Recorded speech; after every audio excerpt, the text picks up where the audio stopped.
بسم اللہ الرحمن الرحیم الحمد للہ الذی انزل علی عبده الكتاب ولم يجعل له عوجا قیما لینذر بأسا شدیدا من لدنه ويبشر المؤمنين الذين يعملون الصالحات أن لهم أجرا حسنا ماكثين فيه أبدا وينذر الذين قالوا اتخذ الله ولدا ما لهم به من علم ولا لآبائهم كبرت كلمة تخرج من أفواههم إن يقولون إلا كذبا فلعلك باخع نفسك على آثارهم إن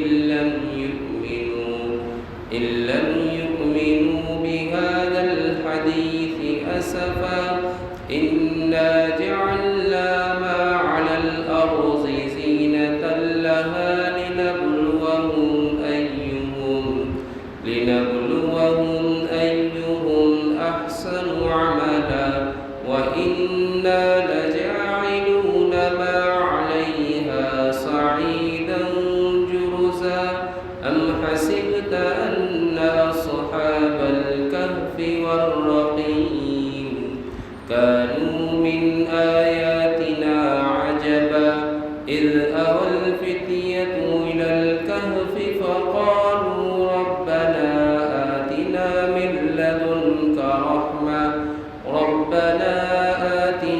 من لدنك رحمة وهيئ لنا من أمرنا رشدا صدق الله مولانا العلي العظيم وصدق رسوله النبي الكريم ونحن على ذلك من الشاهدين والشاكرين والحمد لله رب العالمين۔ پناہ مانگتا ہوں میں اللہ رب العالمین کی شیطان مردود کے شر سے۔ شروع کرتا ہوں اللہ تبارک و تعالیٰ کے بابرکت نام سے جو نہایت مہربان بہت زیادہ رحم کرنے والے ہیں۔ تمام تعریفیں اس اللہ ہی کے لیے ہیں جس نے اپنے بندے محمد عربی صلی اللہ علیہ وسلم پر قرآن کریم کو نازل کیا اور اس کتاب میں کوئی ٹیڑھا پن یعنی کجی نہیں رکھی، اور یہ درست ہے تاکہ اس سخت عذاب سے لوگوں کو ڈرائے جو اس کی جانب سے آنے والا ہے، اور ایمان والوں کو خوشخبری دے جو لوگ نیک اعمال کرتے ہیں کہ ان کے لیے بہترین اجر ہے، اور یہ لوگ اس میں ہمیشہ رہیں گے۔ اور ان لوگوں کو ڈرایا جائے اس کتاب کے ذریعے سے جو یہ کہتے ہیں کہ اللہ نے اپنی اولاد بنائی ہے، حالانکہ ان کے پاس اس سلسلے میں کوئی علم نہیں ہے، نہ ان کے آباء و اجداد کے پاس۔ بہت بھاری بات یہ اپنے منہ سے نکالتے ہیں، یہ لوگ صرف جھوٹ بات ہی کہتے ہیں۔ شاید کہ آپ ان کے پیچھے لگ کر اگر یہ لوگ ایمان نہ لے کر آئے اس بات کے اوپر تو افسوس میں آپ اپنی جان ہلاکت میں ڈال دیں۔ بے شک ہم نے زمین پر ان کے لیے زینت اور زیب کی بہت ساری چیزیں رکھی ہیں تاکہ ہم نے آزمائے کون ان میں سے اچھا عمل کرتا ہے۔ وَإِنَّا لَجَاعِلُونَ مَا عَلَيْهَا صَعِيدًا جُرُزًا، اور یقیناً ہم نے زمین کو ایک چٹیل میدان کی طرح بنایا۔ کیا آپ کو یقین ہے، کیا آپ جانتے ہیں کہ غار والے اور نشان لگائے ہوئے لوگ کہ ہم نے ان کے قصے کے اندر بڑی عجیب نشانیاں رکھی ہیں۔ جس وقت کے یہ نوجوان غار کی طرف متوجہ ہوئے تو کہنے لگے اے ہمارے پروردگار، ہمیں اپنی جانب سے رحمت عطا فرما اور ہمارے لیے اچھے طریقے سے معاملے کو کھول کر رکھ دے۔ سورہ کہف کی تفسیر، چند باتیں کل سورہ کہف کی تفسیر سے متعلق بیان کی گئی تھی۔ فضیلت کے تعلق سے اس میں آنے والے مسائل اور آنے والے قصے، ان کے متعلق بھی کل کچھ باتیں بیان کی گئی تھی۔ پھر آخر میں اس کا شان نزول بیان کیا گیا کہ یہ سورت کیوں نازل ہوئی۔ اس میں اصحاب کہف غار والے، ان کا قصہ بیان ہوا، اس لیے اس سورت کا نام اصحاب کہف کے نام سے سورۃ الکہف رکھا گیا۔ کہف کے معنی ہے غار، ایسا غار جو وسیع اور کشادہ ہو۔ حالانکہ عربی میں غار کے لیے غار ہی لفظ استعمال ہوتا ہے۔ قرآن کریم میں سورہ توبہ کے اندر ہے، اللہ کے رسول صلی اللہ علیہ وسلم مکہ المکرمہ سے ہجرت کر کے مدینہ المنورہ جا رہے تھے۔ آپ کے ساتھ میں حضرت ابوبکر صدیق رضی اللہ تعالیٰ عنہ میں تھے۔ تو قرآن کریم نے کہا کیا؟ یہ کہا اذہما فی الغار، جبکہ دونوں آپ غار کے اندر تھے۔ تو کہف اور غار میں فرق ہے۔ غار چھوٹا ہوتا ہے اور کہف کشادہ ہوتا ہے۔ کہا گیا ہے، ایسا تاریخ کے اندر لکھا ہے کہ اصحاب کہف کا جو غار تھا اتنا وسیع تھا کہ اس کے اندر باغ بھی تھا، پانی کا چشمہ بھی تھا، ایک بڑا سا چبوترا بھی تھا جس پر یہ لوگ لیٹے ہوئے تھے۔ اتنا وسیع اور کشادہ تھا۔ تو کہف وسیع اور کشادے غار کو کہتے ہیں، اور غار جو صرف غار لفظ استعمال ہوتا ہے، وہ چھوٹا سا غار استعمال ہوتا ہے۔ اتنا چھوٹا تھا وہ غار کہ جہاں حضرت ابوبکر صدیق نے اس غار کو صاف کیا تو سر جو ہے اس کے اوپر کے حصے سے لگ رہا تھا اور پیر جو ہے ایک دیوار سے دوسری دیوار تک لگ رہا تھا، یعنی پیر پھیلا کر بھی نہیں بیٹھ سکتے تھے۔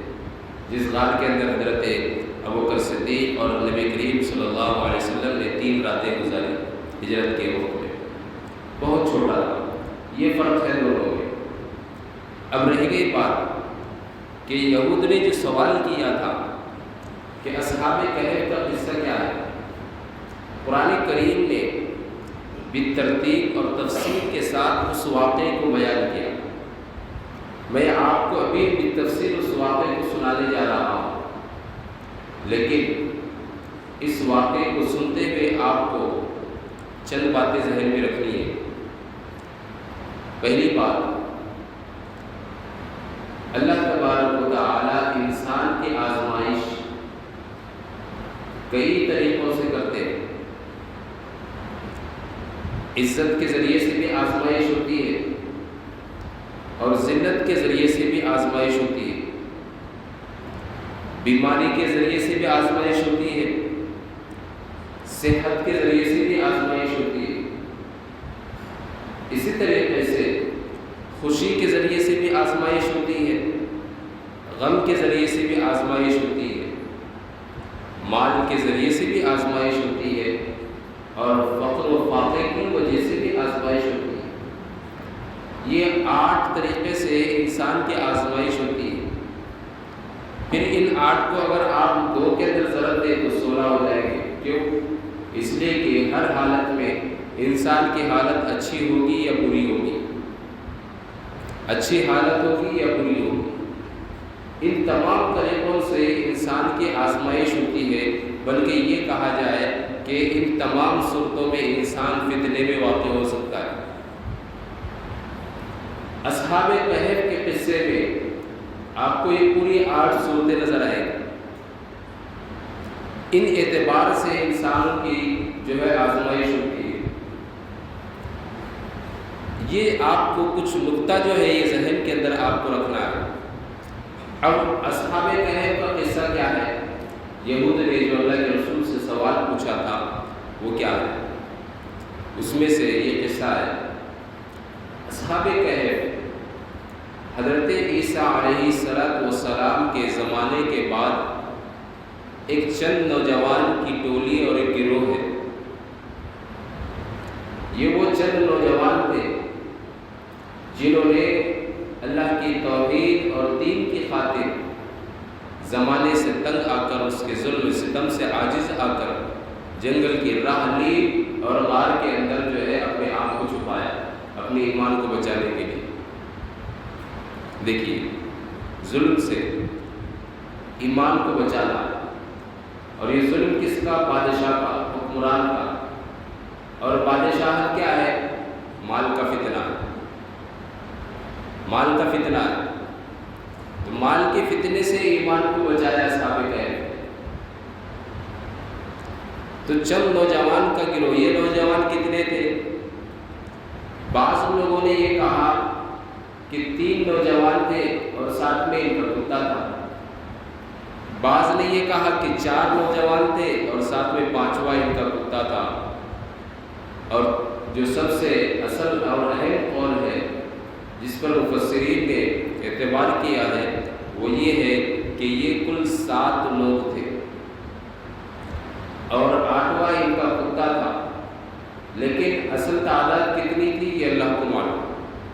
بہرحال جتنے بھی تھے، حضرت عیسیٰ علیہ السلام کو سولی دیے جانے کے بعد ملک شام کے اندر جو حکومت تھی، اس وقت حکومت تھی رومن امپائر کی، رومن امپائر، رومیوں کی حکومت تھی۔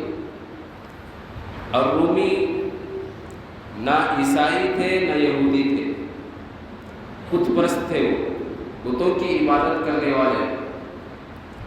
اس لیے انہوں نے نہ یہودیوں کو چھوڑا نہ عیسائیوں کو چھوڑا۔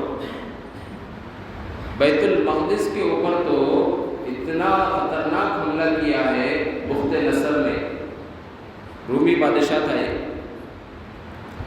اس کو انگلش میں میرے خیال میں ٹائٹلس یا ٹائٹوس کہتے ہیں کچھ اس طریقے سے۔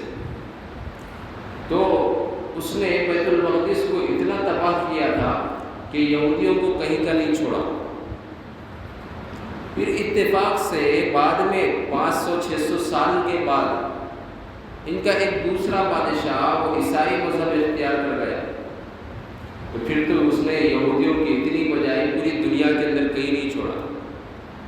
آخر میں چند جو ہے یہود رہ گئے تھے، سارے لوگوں نے مل کر اس سے حمایت کر کے ان کو پھر اسرائیل میں لے آ کے چھوڑا تھا۔ تو آج پھر سے دوبارہ وہی شرارتیں کی چل رہی۔ بہرحال تو حضرت عیسیٰ علیہ السلام کے اس دنیا میں سولی دیے جانے کے بعد، آسمان پر اٹھائے جانے کے بعد، یہ چند نوجوان تھے جو حضرت عیسیٰ کی دین و شریعت پر ایمان لائے ہوئے تھے۔ گویا کہ یہ اس وقت مسلمان تھے، موحد تھے، اللہ کی توحید کے ماننے والے تھے، اور حضرت عیسیٰ دنیا میں نہیں تھے۔ اور اس وقت ان کا جو بادشاہ تھا وہ بادشاہ تھا رومن امپائر کا، اس کی کٹ پتلی تھا، بڑا ظالم تھا۔ یہ جس کو بھی دیکھتا کہ وہ اس کے جو دیوتا ہیں، خدا ہیں، ان کے علاوہ جو ان کی عبادت کرتے، انہیں 2 باتوں کی مہلت دیتا۔ یا تو یہ ہے کہ ہمارے دیوی دیوتاؤں کو تسلیم کرو اور ان کے آگے سر جھکاؤ، یا پھر یہ ہے کہ اپنی جان کی بلی دے دو۔ یوں کرتے کرتے پورے ملک کے اندر اس کے ظلم و ستم کا خوف مسلط ہو گیا۔ یہ جو اصحاب کہف تھے، یہ اپنے دیہات کے اندر جو ہے حضرت عیسیٰ کی تعلیم و تبلیغ پر چل رہے تھے۔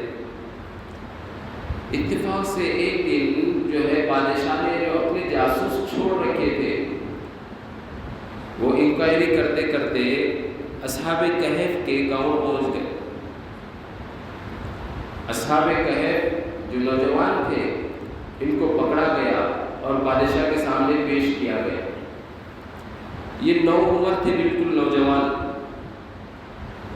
ابھی کوئی ان کی نکاح شادی وغیرہ کچھ نہیں ہوئی۔ تو یہ بادشاہ کے سامنے پیش ہو گئے۔ بادشاہ نے ان کی عمر کے اوپر ترس کھایا کہ بھی چھوٹے ہیں، کہا کہ میں تمہیں شام تک مہلت دیتا ہوں، سوچو، یا تو میرے معبودوں کے اوپر ایمان لے کر آؤ یا اپنی جان سے جو ہے ہاتھ دے دو۔ نوجوانوں نے کہا کہ ٹھیک ہے، ہم سوچتے ہیں۔ یہ اپنے گھر آئے، یہ سارے نوجوانوں نے آپس میں مل کر مشورہ کیا، ہمیں ان دو باتوں میں سے ایک بات ماننی پڑے گی، لیکن میرا دل جو ہے اس بات کی گواہی نہیں دیتا یا گوارا نہیں کرتا کہ میں ان دونوں باتوں میں سے کسی ایک بات کو مان لوں۔ ہم جس اللہ کی توحید کے اوپر قائم ہیں وہ اللہ ہی ہمارے لیے حفاظت کا سامان کرے گا۔ اس لیے میری رائے یہ ہے کہ اپنے چند تھوڑے بہت سے سکے اور کھانے پینے کے سامان لو اور جنگل کی طرف چلو، جہاں حفاظت کا کوئی جو ہے آثار نظر آئیں گے وہاں پر پڑاؤ ڈالیں گے۔ سب جو ہے اس بات پر متفق ہو گئے اور سب نے اپنے ساتھ توشہ لیا اور چلتے چلتے جنگل کے اندر پہنچے۔ وہاں ایک چرواہا ملا، اس چرواہے کے ساتھ ایک کتا بھی تھا۔ چرواہا بھی حضرت عیسیٰ کی دین کا پابند تھا، وہ بھی ان کے ساتھ مل گیا اور کتا بھی ان کے ساتھ چلنے لگا۔ چلتے چلتے ایک غار ان کو بڑا سا ملا۔ اس غار کے اندر انہوں نے دیکھا کہ بڑا سا چبوترا لگا ہوا ہے، کچھ پھل وغیرہ کے درخت بھی ہیں، پانی کا چشمہ بھی سامنے سے گزر رہا ہے۔ انہوں نے کہا اس سے بہترین پناہ کی جگہ کوئی نہیں۔ چنانچہ یہ لوگ اس غار کے اندر داخل ہوئے اور جو ہے کھانا وغیرہ کھایا اور لیٹ گئے۔ اللہ نے ان کی حفاظت کا سامان ایسے کیا کہ یہ 309 سال سوئے، 309 ایئرس، 300 سال سوتے رہے، 309، اور 309 سال سونے کی کیفیت کیا تھی کہ ان کی آنکھیں کھلی بھی تھی اور جو ہے ایسا لگتا تھا کہ یہ جاگ رہے ہیں حالانکہ وہ سوئے ہوئے تھے۔ قرآن کریم نے پوری جو ہے عکاسی کی ہے اس واقعے کی، اور یہ لوگ اندر سوئے ہوئے تھے، ان کا کتا باہر جو ہے نگرانی جیسے چوکیداری اپنے دونوں سامنے کے ہاتھ پھیلا کر بیٹھا ہوا ہے، گویا کی نگرانی کر رہا ہے۔ پھر ایک عجیب بات اس کے اندر، اس واقعے کے اندر قرآن کریم نے یہ کی کہ اللہ تبارک و تعالی اتنے سال انہیں سلاتے رہے، 309 سال، لیکن ان کے بدن کمزور نہیں ہوئے، ان کے جسم کے اندر کوئی بیماری نہیں آئی، اور یہ کسی بھی طریقے سے ہوا اور موسم کے حالات ان کے اوپر اثر انداز نہیں ہوئے۔ انسان اگر ایک کروٹ پر سوتا ہے تو اس کی باڈی جام ہو جاتی ہے۔ اللہ نے اس کا انتظام یوں کیا کہ اللہ تبارک و تعالیٰ ان کو الٹتے پلٹتے رہتے تھے، کبھی اس کروٹ کبھی اس کروٹ۔ مکمل دھوپ بھی انسان کے لیے نقصان ہے اور مکمل چھاؤں بھی انسان کے لیے نقصان ہے، دونوں کا کمبینیشن انسان کو ملنا چاہیے۔ اس لیے آپ دیکھیں اللہ نے جو زمین اور آسمان کے اندر چاند اور سورج کا جو نظام چلایا ہے، اس نظام کی کیفیت اور باریکی کے اوپر غور کریں تو یہ نظام کے اندر سے ایک نقطہ نکل آتا ہے کہ اگر صرف دھوپ ہوتی تو انسان کی مزاجوں کے اندر جو ہے گرماہٹ اور تیز پن ہوتا، اور اگر صرف چاند ہی کی روشنی ہوتی، سورج نہ ہوتا تو انسان کے مزاج کے اندر ٹھنڈا پن ہی ہوتا، حدت اور تیزی نہیں ہوتی۔ بالکل بے عینی ہی یہی بات ہے۔ آپ کھیتوں کے اندر دیکھیں، ایک وقت تک پھل لگتے ہیں، پھر وہ دھوپ کی گرمی سے یا دھوپ کی روشنی سے، سورج کی روشنی سے وہ پھل پکنے لگتا ہے، لیکن اس پھل کے اندر مٹھاس پیدا نہیں ہوتی۔ پھلوں کے اندر، پھولوں کے اندر جو مٹھاس پیدا ہوتی ہے وہ چاند کی روشنی سے پیدا ہوتی ہے۔ سورج پھلوں کو پکاتا ہے، پیلا پن اور لال پن اس کے اندر سورج کی وجہ سے پیدا ہوتا ہے، لیکن پھل کے اندر جو اندرونی مٹھاس اور لذت ہے وہ چاند کی روشنی کی وجہ سے ہوتی ہے۔ تو دونوں چیزیں کتنی ضروری ہے۔ تو انسان کا مزاج بھی ایسے ہی ہے، انسان ایک بات کے اوپر جو ہے قناعت نہیں کرتا۔ تو اللہ نے ان کو جو ہے روشنی کا انتظام ایسا فرمایا تھا کہ جو ان کا غار تھا، اس غار کو اس انداز میں اللہ نے رکھا تھا کہ سورج کی روشنی ان کے جو ہے کنارے سے مڑ کر جاتی ہے، یعنی مکمل روشنی ان کے اوپر نہیں پڑتی، بلکہ ہلکی سی روشنی یا روشنی کا جو شعاعیں ہوتی ہیں اس کا اثر وہاں تک پہنچتا ہے۔ جیسے اب ہم نے کھڑکی بند کی ہے، باہر کی دھوپ ہوا وغیرہ کچھ بھی محسوس نہیں ہوئی، لیکن روشنی محسوس ہو رہی ہے۔ بالکل یہی انتظام اللہ نے کر رکھا تھا۔ جہاں یہ آیتیں آئیں گی اس کا طریقہ کار اور اس کی پوری تفصیل بتائی جائے گی اور کس طریقے سے وہ غار تھا۔ تو اللہ نے ایسا انتظام کیا، یوں سوتے رہے وہ لوگ 309 سال تک۔ جب ان کے بیدار ہونے کا وقت آیا تو اس وقت وہ ظالم بادشاہ جو رومن امپائر کا تھا اس کی حکومت چلی گئی تھی۔ اب جو بادشاہ تھا وہ موحد بادشاہ تھا، توحید پرست تھا، حضرت عیسیٰ پر ایمان لانے والوں میں سے تھا۔ بادشاہ بدل گیا، حکومت بدل گئی۔ 309 سال سونے کے بعد اتفاق سے یہ لوگ جگ گئے۔ اللہ نے ان کو جگانا مقصود تھا، اللہ کی جانب سے جگ گئے۔ تو ان میں سے ایک نے کہا کہ بھئی ہمارے پاس جو سکے ہیں، جاؤ بھوک لگی ہے، ایسا لگتا ہے کہ ہم سارا دن سوئے۔ 309 سال سونے کے بعد آپس میں گفتگو ہو رہی ہے ان کی، ایک دوسرے سے پوچھ رہا ہے کتنی دیر سوئے بھائی؟ کہہ رہے ہیں کہ آدھا گھنٹہ سوئے، دوسرا کہہ رہا ہے کہ نہیں دن کا آدھا حصہ سوئے، ایک کہہ رہا ہے کہ نہیں سورج غروب ہونے تک سوئے، اور ایک کہہ رہا ہے کہ نہیں پورا دن اور پوری رات سوئے۔ آپس میں اختلاف، یہ پتہ ہی نہیں کہ ہم 309 سال سوئے۔ تو بھوک کا احساس ہوا تو اس میں سے ایک شخص کا نام تھا یملیخا۔ اصحاب کہف کے نام کے اندر بھی برکت رکھی ہے۔ علماء نے لکھا ہے کہ اگر کسی کو تیز بخار ہو اور اس کا بخار اترتا ہی نہ ہو تو اصحاب کہف کے نام لکھ کر پانی پر دم کر کے پڑھ کے اسے پھونک کر دے دیتے، بخار اپنے آپ اتر جائے۔ انسان کسی مالی پریشانی میں ہے، اصحاب کہف کا نام لکھ کر تعویذ بنائے اور اس کو لگا لے، گھر کے اندر، تجارت کے اندر، دکان کے اندر پریشانی دور ہو جائے گی۔ اس لیے کہ یہ ہر طرح کے فتنے سے یہ لوگ کامیاب ہو کر آئے تھے، تو اللہ ان کے ناموں کی برکت سے اس طریقے سے کامیابی دیتے ہیں۔ باقی جو ہے اللہ جس چیز کے اندر جو صفت پیدا کرنا چاہے، اللہ تو مسبب الاسباب ہے، کہیں بھی سبب بناتا ہے۔ تو اس کا نام یملیخا تھا۔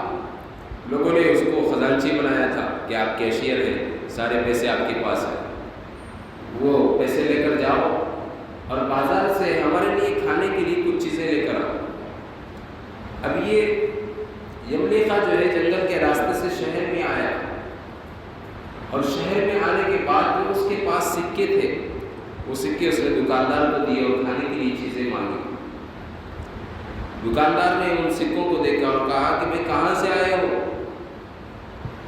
کہا ہم اسی شہر کے ہیں۔ کہاں اس شہر میں یہ سکے کہاں چلتے ہیں؟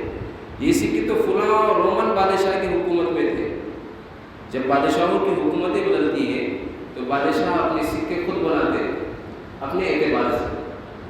تو یہ تو فلاں بادشاہ کے جو ہے زمانے کے سکے ہیں، ایسا لگتا ہے کہ تم اس زمانے کے ہو اور کیا پھر تمہیں اس زمانے کے سکے ملے ہیں، بتاؤ کیا ماجرا ہے تمہارا؟ دکاندار نے دیکھے تو اس شخص نے کہا کہ بات دراصل یہ ہے کہ ہم اسی بادشاہ کے زمانے کے، کیا یہ اس کا زمانہ نہیں ہے؟ نہیں، اس کو تو گزرے ہوئے 300 سال ہو گئے، اب تک پتہ نہیں کتنے بادشاہ آئے۔ اچھا تو اپنا قصہ بتاؤ۔ تو اس نے کہا کہ ہم اس بادشاہ کے خوف سے جنگل کی راہ لے کر ایک غار کے اندر چلے گئے تھے، اور ہمیں ایسا لگا کہ ہم آدھا دن یا ایک دن سوئے ہیں، بھوک کا احساس ہوا تو ہم شہر میں آ گئے رہ گئے۔ تو اتنا لمبا سوئے، جب اسے معلوم ہوا کہ ہم اتنا لمبا سوئے ہیں کہ 2-3 بادشاہوں کے دور گزر گئے، یہ وہاں سے گھبرایا ہوا بھاگتا بھاگتا آیا اپنے ساتھیوں کے پاس اور کہا کہ یہ سکے تو اس زمانے کے ہیں، یہاں شہر میں کوئی اور سکے ہیں، مجھے ایسا لگتا ہے کہ بادشاہوں کی حکومتیں تبدیل ہو گئی ہیں، کہیں ہمارے لیے کوئی خطرہ نہ ہو۔ دوستوں نے وہاں پر جب اس کی بات سنی کہ شہر کے اندر اس طریقے کا معاملہ پیش آیا تو یہ اور ڈر گئے اور خوف سے سہم گئے کہ نہ جانے ہمارا کیا معاملہ ہو، یا پھر بادشاہ بلا کر ہمیں سولی پر چڑھا دے۔ وہ جو ہے انہوں نے اس غار سے باہر نکلنا مناسب نہیں سمجھا، یہ سوچتے سوچتے پھر سو گئے اور آج تک سوئے ہوئے، پھر سو گئے۔ جب یہ بات پوری کہانی اس دکاندار کے ذریعے سے شہر کے اندر پہنچی اور بادشاہ کو بھی اس کی بھنک لگی تو بادشاہ مومن تھا، وہ اس نے جنگل کی راہ لی اور تحقیق کرتے کرتے اصحاب کہف کے غار پر پہنچا، دیکھا کہ یہ لوگ یہاں پر سوئے ہوئے ہیں تو بادشاہ کے ساتھیوں میں اختلاف ہونے لگا، کہا کہ جی حضرت ہم یہاں کوئی بڑی یادگار بنائیں گے، اور بعض وزراء نے کہا کہ نہیں یہاں پر مسجد ہونی چاہیے ان کی یاد میں، یہ اس زمانے کے نیک لوگ ہیں جنہوں نے زمانے کے فتنوں سے اپنے ایمان کو بچانے کے لیے اس غار کی راہ لی تھی، یہاں پر مسجد بننا چاہیے۔ تو وہاں پر پھر مسجد بنائی گئی۔ تو اللہ تبارک و تعالی جب بندہ مومن اپنے ایمان کی حفاظت اور اس کی سلامتی کے لیے کوشش کرتا ہے اور اسے فکر لگتی ہے ایمان کی، تو اللہ تبارک و تعالی اس کے ایمان کی حفاظت کے اسباب بنا لیتے ہیں۔ اس طریقے سے اسباب یوں ہی بن جاتے ہیں، اور جس کو اپنے ایمان کی فکر نہیں ہے تو پھر ایمان گلی میں، کوچوں میں، بازاروں میں، اسکول اور کالجز کے اندر بھی لٹتا پھرتا ہے، بک جاتا ہے۔ ایمان کی اہمیت، اب سوال یہ پیدا ہوتا ہے کہ ایسا کون سا ایمان تھا ان کے پاس جو ایمان ہمارا ہے اللہ کی توحید، جنت و جہنم اور اسی طریقے سے تقدیر، رسولوں پر، فرشتوں پر، کتابوں پر، یہ سارے ایمان ہمارا بھی وہی ہے، ان لوگوں کا بھی ایمان وہی ہے۔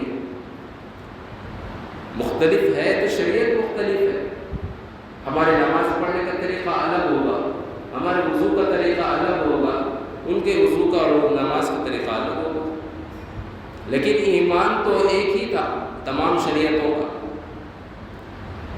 بات اصل یہ ہے کہ جب انسان کے ذہن و دماغ کے اندر توحید، اللہ کی ایمان، اللہ پر ایمان لانا، توحید کی اہمیت جاگزی ہوتی ہے، مضبوط پکڑتی ہے، اللہ تبارک و تعالیٰ کی ذات اس کے سامنے مستحضر ہوتی ہے۔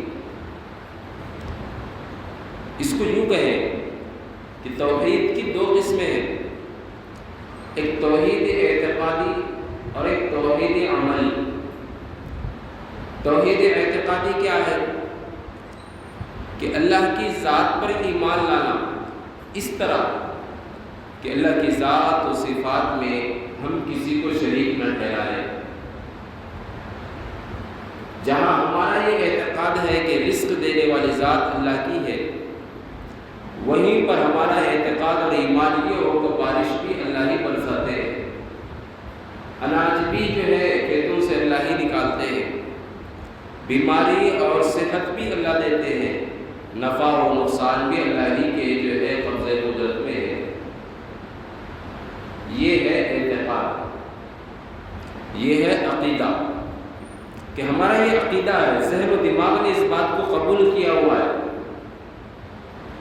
اور ایک ہے توحید بالعمل، کہ جو عقیدہ ہم نے قائم کیا ہے ایمان کا اللہ کے ساتھ، کہ اللہ کی ذات نافع ہے، یعنی نفع پہنچانے والی ہے، وہی اللہ کی ذات مضر، ضار بھی ہے، نقصان پہنچانے والی بھی ہے۔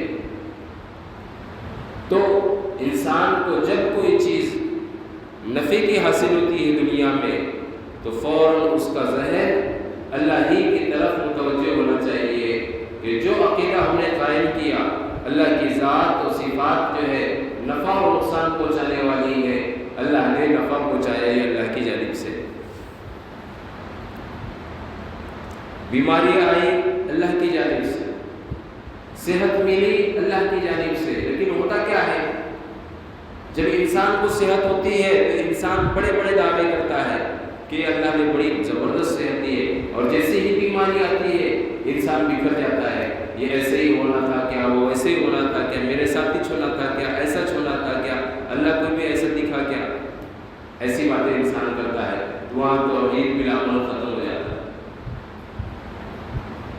جب اللہ کو معبود حقیقی مان لیا تو پھر اس کا اثر ہمارے سجدوں کے اندر، ہماری نمازوں کے اندر ظاہر ہونا چاہیے کہ یہ جو سجدے اور جو رکوع اور یہ قیام، یہ تلاوتیں جو کی جا رہی ہیں یہ اس ذات کے لیے ہے جو ہمارا معبود ہے، جو ہمارا معبود ہے۔ ہماری حیثیت کیا ہے؟ بندے کی ہے۔ اردو میں بندے کے لیے یہاں پر چونکہ لفظ آیا دیکھو، الحمدللہ الذی انزل علی عبدہ، عبد کے معنی آتے ہیں بندہ، اور اردو میں اس کے لیے دو اور لفظ استعمال ہوتے ہیں، ایک ہے نوکر، دوسرا ہے غلام۔ ایک ہے نوکر، دوسرا غلام، اس کو بھی عبد کہتے ہیں عربی میں، لیکن ان تینوں لفظوں کے اندر ذرا سا فرق ہے۔ نوکر کسے کہتے ہیں؟ جو وقت کا پابند ہو، جس کی ڈیوٹی ڈیلی 6 گھنٹے کی ہو۔ کسی دکان میں کوئی نوکر ہے، صبح 8 بجے سے شام کے 6 بجے تک اس کی ڈیوٹی ہے، اب یہ 8 سے 6 تک کی ڈیوٹی کرے گا، یہ اس کی جیسے ہی اتنا وقت گزر جائے گا اور رات کے 6 جیسے ہی بج جائے گے وہ دکان سے، کمپنی سے باہر نکل جائے گا۔ اب کمپنی کو کوئی نقصان ہو، نفع ہو، کچھ بھی ہو، اس سے اس کو سروکار نہیں ہے، اپنی پیمنٹ ٹائم مکمل ہو گیا، پیمنٹ کٹ ہو گئی۔ پھر نوکر جس ڈپارٹمنٹ کا ہے وہ اسی ڈپارٹمنٹ میں کام کرے گا۔ اگر اس کو یہ کہا جائے کہ بھئی تمہارا ڈپارٹمنٹ یہ تھا، تم یہ چھوڑ کر جا کر چوکیداری کرے گا، یہ ہے نوکر۔ تو ہم اللہ کے نوکر نہیں ہیں۔ دوسرا ہے لفظ غلام۔ غلام اپنے آقا کا، حاکم کا تابعدار ہوتا ہے، اور وہ کسی بھی کام کے لیے سلیکٹڈ نہیں ہوتا، بلکہ ہر کام کے لیے اس کو ہائر کیا ہوا رہتا ہے۔ غلام کی زندگی ہی آقا کی مرضی کے تابع ہوتی ہے۔ اسی وجہ سے اگر آقا نے غلام سے کہہ دیا کہ بھئی چلو آج تم قاضی بن جاؤ، جج بن جاؤ، اور یہاں بیٹھ کر فیصلے کرو، تو قاضی ہے۔ پھر دوسرے دن اسی غلام سے اگر آقا نے یہ کہے کہ جاؤ ٹوائلٹ کے اندر استنجا صاف کرو، اس کو استنجا صاف کرنا پڑے گا، تو وہ کل بھنگی ہے۔ تو آقا کی مرضی کے مطابق چلتا ہے۔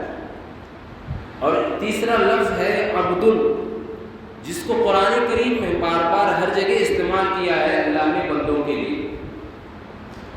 اور اس عبد کا مطلب کیا ہے کہ ہر لمحہ، ہر وقت، ہر سانس اللہ کی اطاعت کے موافق گزاری جائے۔ غلام کے اندر، نوکر کے اندر حکم ورزی کا احتمال، حکم خلاف ورزی کا احتمال ہے، جو حکم دیا گیا اس کے خلاف کرنے کا احتمال ہوتا ہے، لیکن عبد میں خلاف ورزی کا احتمال نہیں ہوتا۔ وہ ہمیشہ اللہ کی طاعت کے تلے ہوتا ہے، ہمیشہ اللہ کی اطاعت ہی جو ہے اس کے سامنے جو ہے ہمیشہ اللہ کی اطاعت ہی مستحضر رہتی ہے، اللہ کی اطاعت ہی اس کی نگاہوں میں رہتی ہے۔ اس لیے یہاں پر عبدی ہی کہا کہ بندے جو ہیں اللہ کی اطاعت سے اختلاف نہیں کرتے۔ تو یہ 3 باتیں اللہ نے ہمیں اپنا بندہ بنایا، اس کا مطلب کیا ہے کہ ہم اللہ کی اطاعت سے ہرگز کسی بھی صورت میں منہ نہ موڑیں، عاجزی کے ساتھ زندگی گزاریں۔ یہ ہے توحید۔ تو میں بتا رہا تھا توحید اعتقادی ہر صورت میں ضروری ہے، لیکن کبھی کبھی توحید عملی، اس اعمال جیسے ہم نماز پڑھتے ہیں، اللہ کی عبادت اور اللہ کے معبود کا ظہور جو ہے ہماری عبادتوں کے اندر ہوتا ہے کہ ہم اس کے لیے سر جھکا رہے ہیں، کہ اللہ کو ایک مان رہے ہیں، اس کی عبادت کر رہے ہیں۔ توحید اعتقادی یہ تو ہر صورت میں ضروری ہے، اس میں ذرہ برابر بھی، لمحے کے برابر بھی، ایک باریک سے بال کے برابر بھی اگر فرق آیا تو انسان کا ایمان ہاتھ سے گیا، انسان کا ایمان ہاتھ سے گیا۔ تھوڑا سا بھی فرق آیا، بال برابر بھی، اللہ کی شان کے اندر، اللہ کی ذات و صفات کے اندر، اگر یہ سوچ لیا کہ اولاد اللہ تبارک و تعالیٰ دیتے ہیں، لیکن ذرا یہ بزرگ سے کرائے تو اللہ جو ہے لڑکا دے دیتے ہیں، یہ ہے کہ اللہ کی ذات تو ہے ہی اولاد دینے والی، لیکن فلاں پیر فلاں مرشد بھی جو ہے وہ بھی اللہ کے خاص بندے ہیں، ان کی دعا سے بھی اولاد ہوتی ہے۔ یہ ہو گیا عقیدہ خراب، یہ ہو گیا عقیدہ خراب۔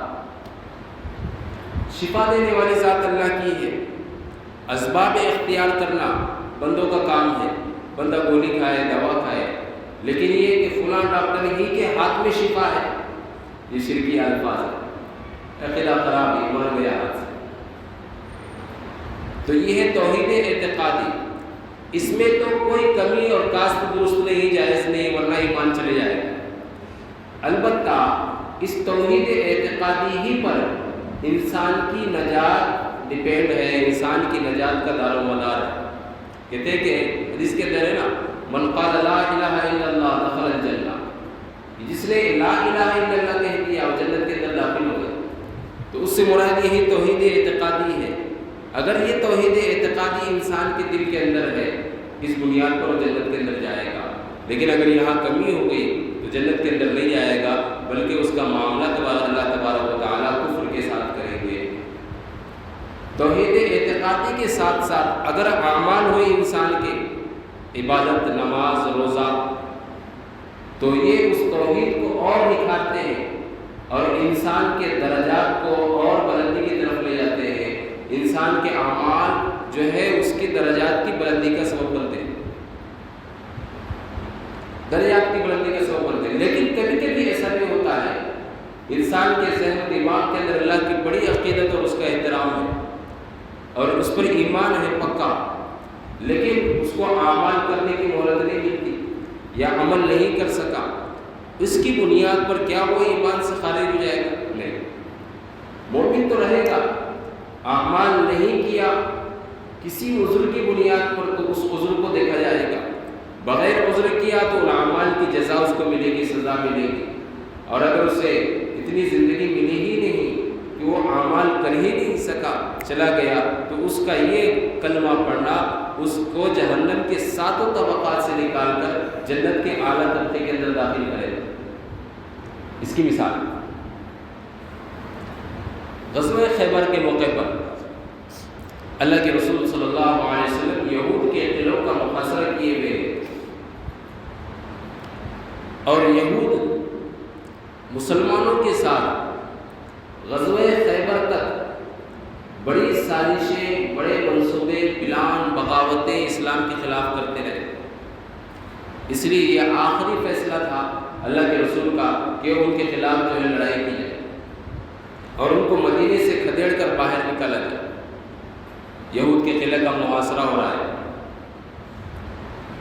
وہاں سے ایک چرواہا گزر رہا ہے، یہود قلعے کے اندر بند ہے، باہر سے مسلمان جو ہے قلعے کا محاصرہ کیے ہوئے، وہاں سے ایک چرواہا گزر رہا ہے۔ اس چرواہے کا نام ہے اسود راعی۔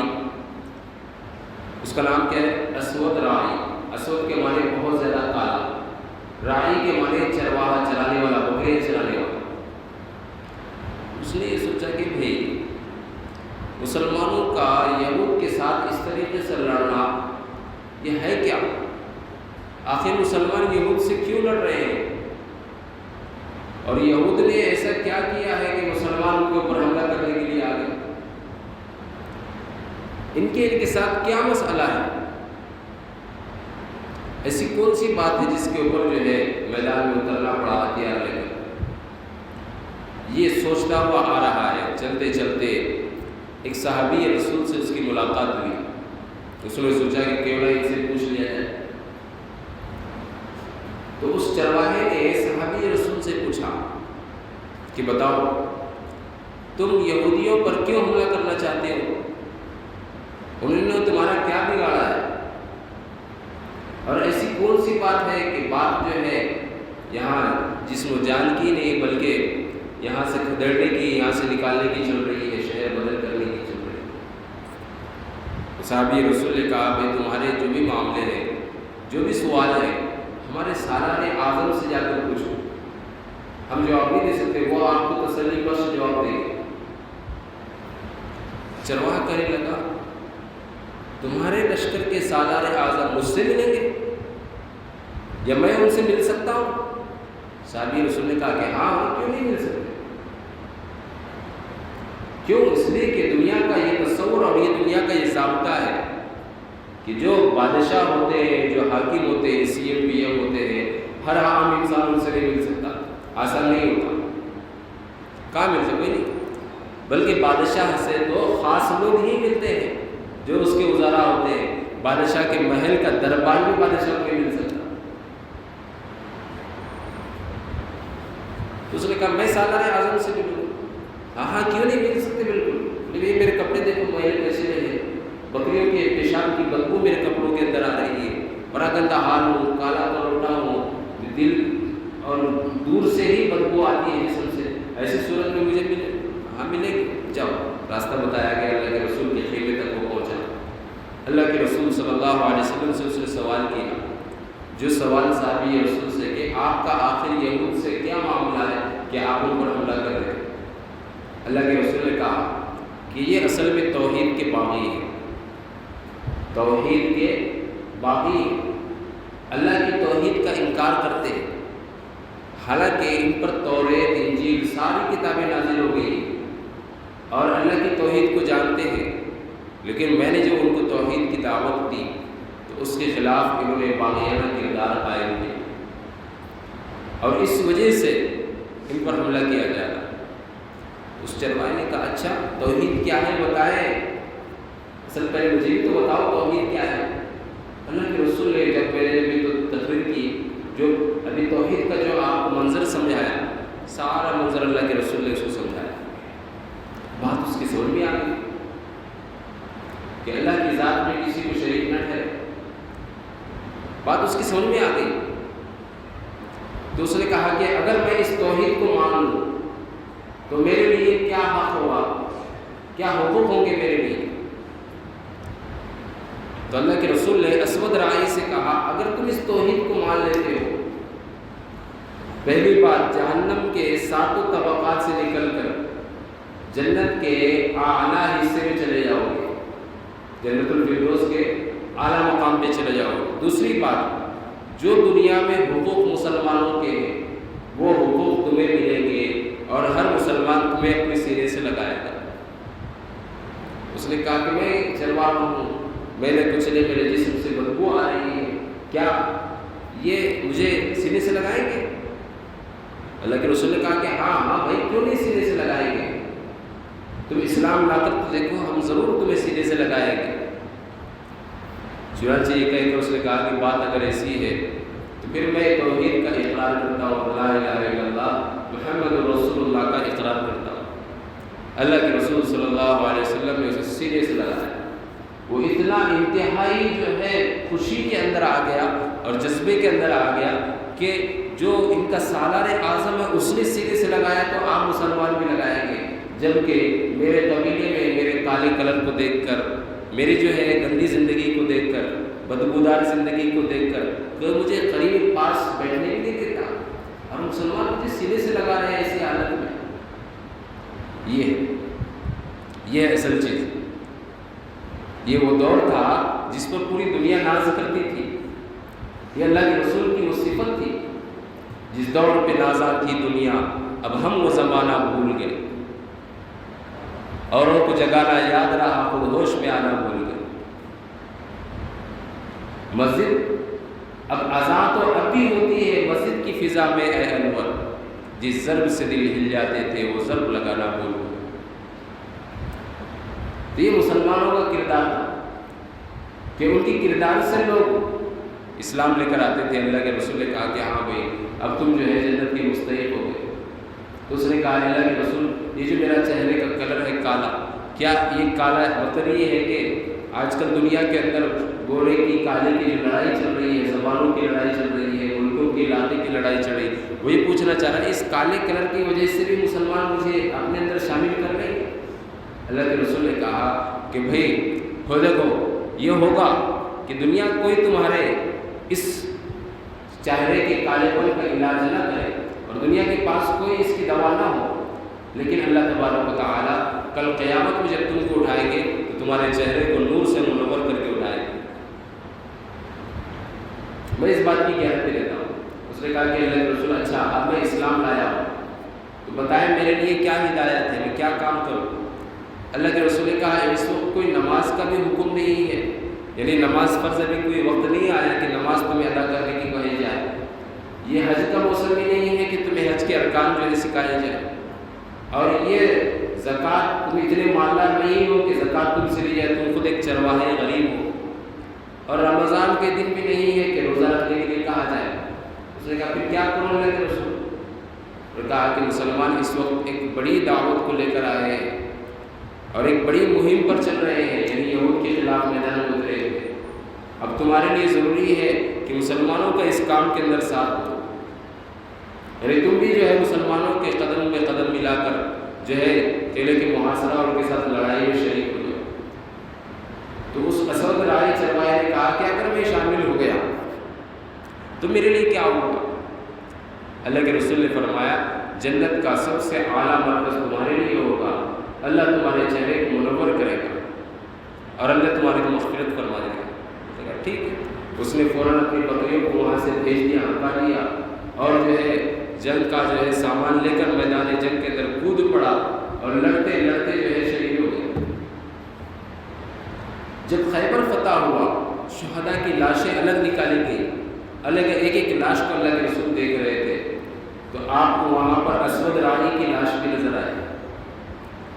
اللہ کے رسول صلی اللہ علیہ وسلم اسود رائی کے چہرے کو دیکھتے ہی رونے لگے، آپ کے جسم مبارک پر ایک دم غم کے آثار ظاہر ہونے لگے، اور آپ روتے روتے جو ہے یہ کہنے لگے یہ ہے وہ بندہ کہ جس نے اسلام لے کر آیا، ایمان لے کر آیا، تو اللہ کی توحید لے کر آئی، اللہ کی توحید پر قائم رہا، لیکن کوئی عمل نہیں کیا، نہ اس نے نماز پڑھی، نہ زکوٰۃ دی، نہ روزہ رکھا، نہ اس نے کوئی حج کیا، بلکہ جو ہے صرف ایک عمل کیا کہ شہید ہو گیا، لڑتے لڑتے چلا گیا۔ میں یہ سمجھا رہا تھا اس واقعے سے کہ انسان کے لیے توحید اعتقادی اتنی ضروری ہے کہ بسا اوقات اگر انسان کے نامہ اعمال پہ عمل نہ ہو، اس کی بنیاد پر بھی انسان کی مغفرت ہو جاتی ہے۔ اللہ کے رسول کہتے ہیں کہ اسود دیکھو میں اس وقت تمہیں دیکھ رہا ہوں کہ تم جنت کے اعلیٰ وادی پر چڑھ رہے ہو، اور اللہ نے تمہارے سیاہ چہرے کو بالکل نور سے منور کر کے سفید کر دیا، جو تم کہہ رہے تھے وہ ہو گیا۔ تو انسان کے لیے اعمال تو اس کے رفع درجات کا سبب بنتے ہیں، لیکن ان اعمال کے اندر بھی توحید کی جھلک ہونی چاہیے۔